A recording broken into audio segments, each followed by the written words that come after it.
Hey guys, I'm back again. This is actually from Bookaholics Anonymous, and this is another book review. So be happy. I know my book reviews aren't the best in the world, but hey, they give you some insight, I hope. So for this one, it's going to be Sekret by Lindsey Smith, which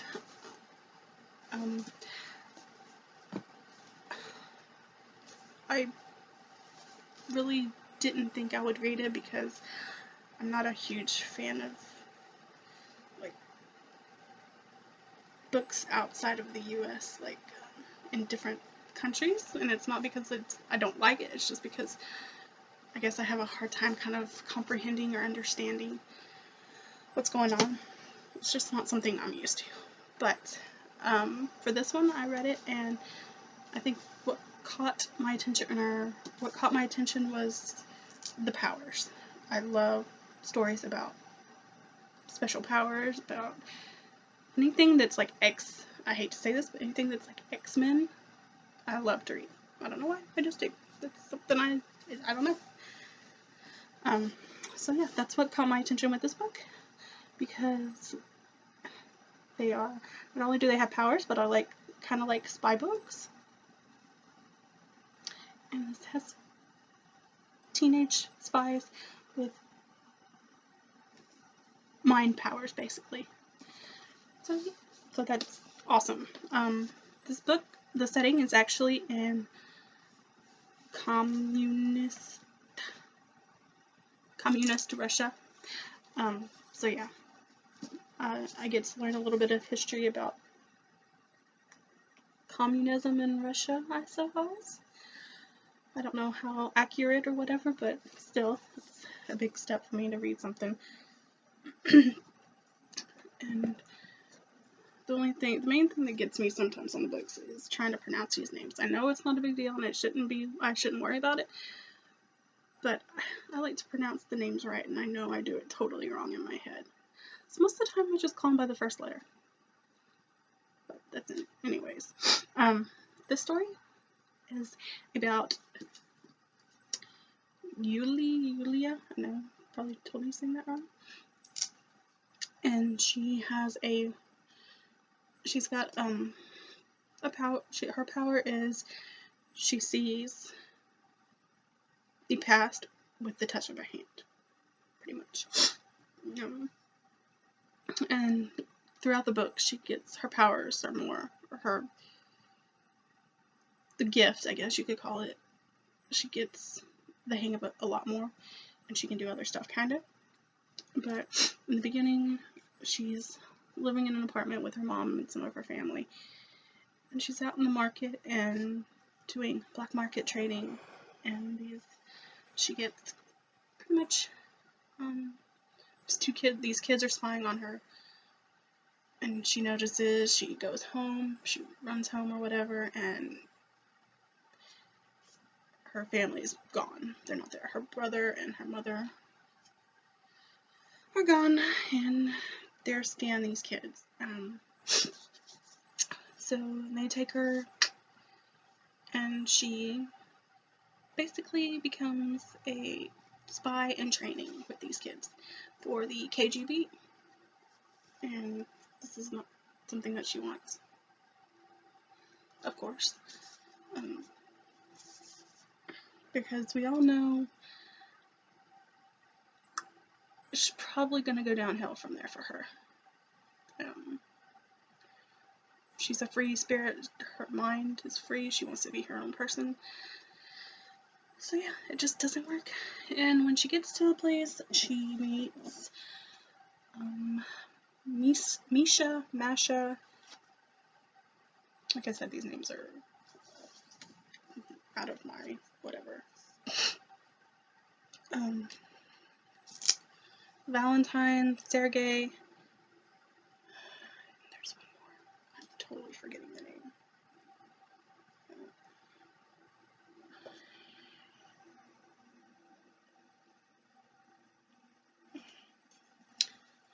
Larissa and Larissa. And these are the other characters in the book, who are the teenagers as well, who all have mind gifts. Valentine's gift is he can project images and push thoughts into people's heads.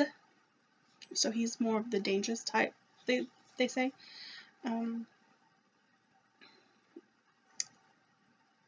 Sergey and Masha, I think, are more like, I forget what they're called. I don't remember. I can't remember what they do. I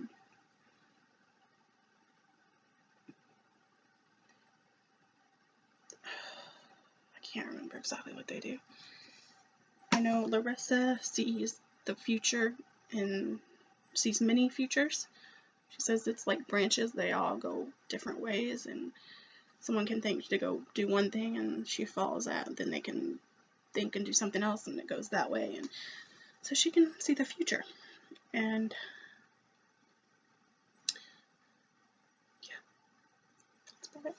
So in a way, it kind of reminds me of the movie Push, where they all have different gifts too, and their gifts are similar, like the ones that can project images into someone's head, and just people who can move stuff with their mind and things like that. But they are spies for the KGB, like I said, and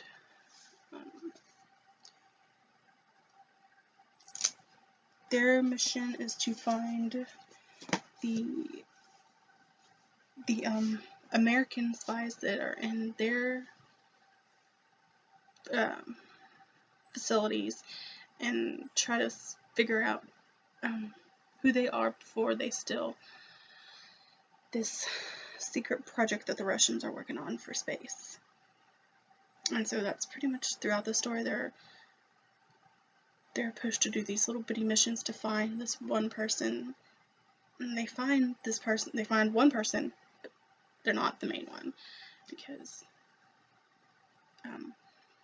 another American is out there messing with minds as well, trying to make everyone forget what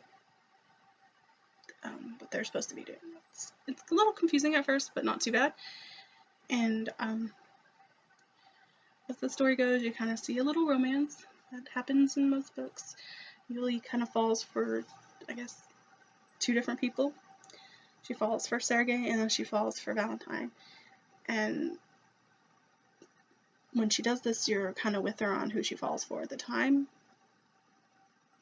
And then you realize they're not the person that you think they are. That you're just like, what the hell, dude? What the hell? And then she falls for the other one, and you're like, oh, that's so sweet, you know, you want it to go good for her, you want her to be happy, and then something happens, and you're like, why are guys such jerks? Why can't they just they're jerks. But, you know, the ending, it happens. I mean, the ending's good. It didn't, it's a cliffhanger-ish sort of ending, but not. It could stay. There didn't have to be a second book, I don't think, unless, you know, you fully wanted to see what happens afterwards, which there is a second book called Scandal, which I haven't read yet. But it doesn't need one. The cliffhanger is not the bad type. There are definitely twists and turns. There's a couple that I can think of, like who this other American person is that is hiding in the dark and scrubbing these minds. That's what they're called. What Valentine and the KGB leader and this American are called scrubbers, which are the ones that can put them, I guess they're not really images in your mind. They kind of are, but not. But what they do is they scrub your mind. So they clean it off all thoughts, or thoughts that they want clean, and so it's the staticky noise in your head, and you're missing pieces of your life, basically. And there's 3 of them. And this American is supposedly one of the best. and nobody can figure out who this person is, but they are definitely, I totally gotta just helped with it, but for me, I really didn't know who it was until the end, until they said, but I guess if you look at the clues, you can kind of figure it out. So yeah.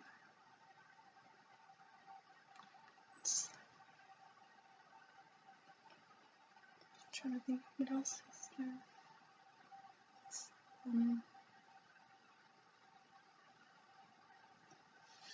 Like, I love the interaction between Yulia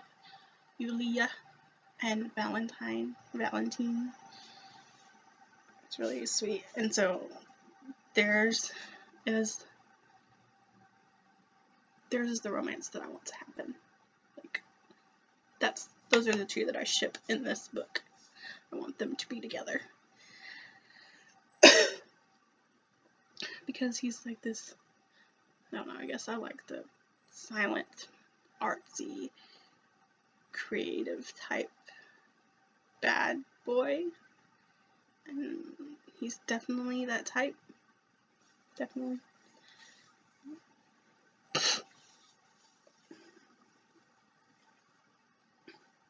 mean, I'm not gonna lie, when I first saw Sergei and Yulia together, I really liked them together, and I thought Sergei was gonna be this good person, you know, and it turns out, well, not so much. He's a bit of an ass. Should have known. Should have known. But, yeah.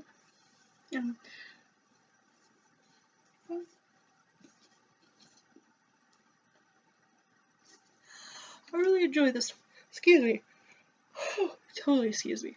So yeah, I really enjoyed the story. I really loved the setting. I loved learning about stuff. I loved Julia as a character. I loved Valentine as a character. And then, I mean, I liked Yulia and Larissa's friendship once it started. And I'm glad she made friends. And Misha and Masha, they were both kind of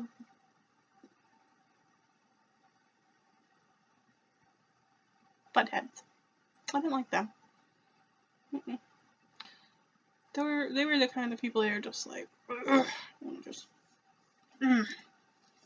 just shut up and go away. That's the kind of people they are. So that is what I think. I know it's not riveting or